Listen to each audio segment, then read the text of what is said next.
anak-anak, apa kabar kalian hari ini? Ibu Guru harap kalian semua selalu dalam keadaan sehat dan tetap semangat untuk belajar. Ya, hari ini kita akan mempelajari muatan PPKN tema 6 subtema pertama dengan materi pentingnya memanfaatkan sumber energi dengan baik. Sebelum kita mulai pelajaran kita pada hari ini, alangkah baiknya kita berdoa dulu ya anak-anak. Berdoa dimulai. Berdoa selesai. Anak-anak sudah siap untuk belajar? Ya, kita langsung masuk ke materinya ya. Air merupakan sumber daya alam yang dapat diperbarui karena terbentuk kembali dengan adanya siklus air. Perlu anak-anak ketahui, tidak semua daerah di Indonesia bisa mendapatkan air bersih dengan mudah.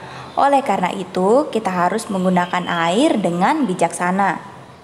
Sebagai contoh, air tanah sulit diperoleh di daerah Gunung Kidul, terutama pada saat musim kemarau. Nah, untuk itu, anak-anak perlu menggunakan air secara bijaksana dan tidak boleh membuang-buang air ya anak-anak. Nah, ini ada contoh-contoh kewajiban anak-anak untuk menghemat air. Yang pertama, anak-anak dapat menutup keran saat tidak digunakan. Yang kedua, anak-anak dapat menyiram tanaman dengan menggunakan teko penyiram. Yang ketiga, mandi dengan air seperlunya, jadi tidak perlu banyak membuang-buang air ya anak-anak. Dan yang keempat, anak-anak dapat menutup keran air saat sedang menggosok gigi. Ya, anak-anak perlu menjaga ketersediaan air agar tetap ada dan lestari. Sebagai contohnya adalah anak-anak tidak membuang-buang air atau anak-anak dapat menggunakan air secara bijaksana. Jika anak-anak sudah melakukan tindakan menghemat air, nah anak-anak secara tidak langsung menjaga kelangsungan hidup dan aktivitas makhluk hidup lainnya, baik itu hewan maupun tumbuhan, agar ketersediaan air tetap ada. Karena apa?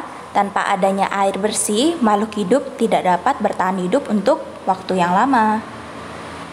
Selanjutnya adalah kewajiban menghemat energi untuk kelestarian lingkungan. Sumber energi diolah oleh manusia untuk memenuhi kebutuhan energi. Sumber energi ini membantu kita dalam mengerjakan berbagai macam kegiatan. Misalnya saat menonton televisi, kita menggunakan energi listrik. Dan saat kita mengendarai motor, sumber energi yang kita gunakan adalah bensin. Beberapa sumber energi itu bersifat terbatas ya anak-anak. Jadi, kita harus mulai menghemat penggunaan sumber energi karena jumlahnya yang terbatas tadi. Dengan menghemat energi, anak-anak dan generasi mendatang dapat terus menikmati sumber energi.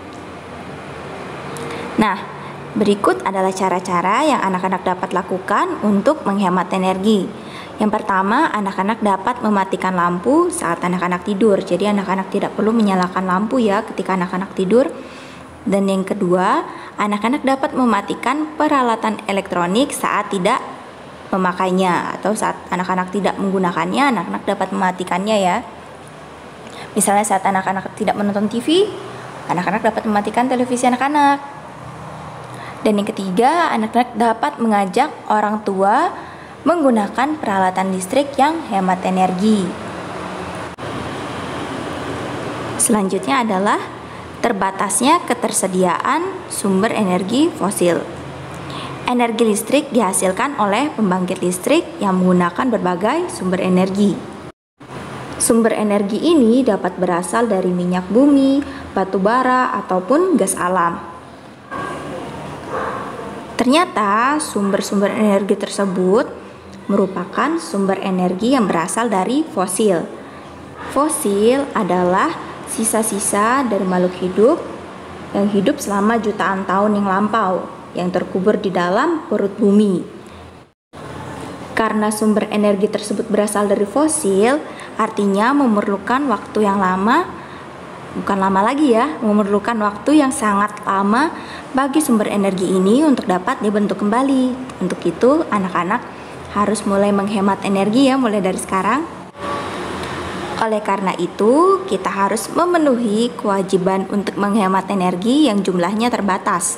Hal ini karena jika semua sumber energi tersebut habis, anak-anak akan kesulitan untuk beraktivitas seperti biasanya. Selanjutnya adalah hak-hak yang diperoleh setelah melaksanakan kewajiban menghemat energi. Sumber energi di bumi itu jumlahnya terbatas ya anak-anak. Oleh karena itu, kita wajib menghemat penggunaan energi agar energi dapat tetap digunakan tidak hanya oleh generasi sekarang, tetapi juga oleh generasi mendatang.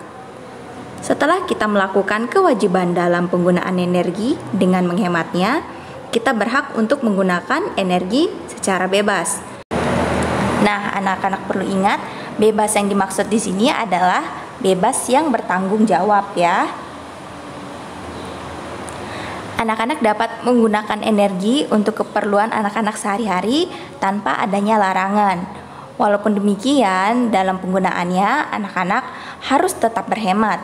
Dengan begitu, anak-anak sudah menghargai hak orang lain untuk ikut memanfaatkan energi yang ada. Ya, nampaknya kita sudah masuk di akhir video. Sekian dulu materi yang Ibu Guru sampaikan. Kalau ada materi yang anak-anak belum mengerti, anak-anak dapat membacanya langsung pada buku Bu Pena 3C, atau anak-anak dapat bertanya langsung ke Bu Guru. Anak-anak juga boleh mencari materi tambahan di internet. Ya, sebelum kita mengakhiri pelajaran kita pada hari ini, alangkah baiknya bila kita berdoa dulu ya anak-anak. Berdoa dimulai. Berdoa selesai. Ibu Guru harap anak-anak selalu menjaga kesehatan dan selalu mengikuti protokol kesehatan yang ada. Dan jangan lupa untuk selalu semangat untuk belajar ya anak-anak. Salam semangat, salam DigiTM.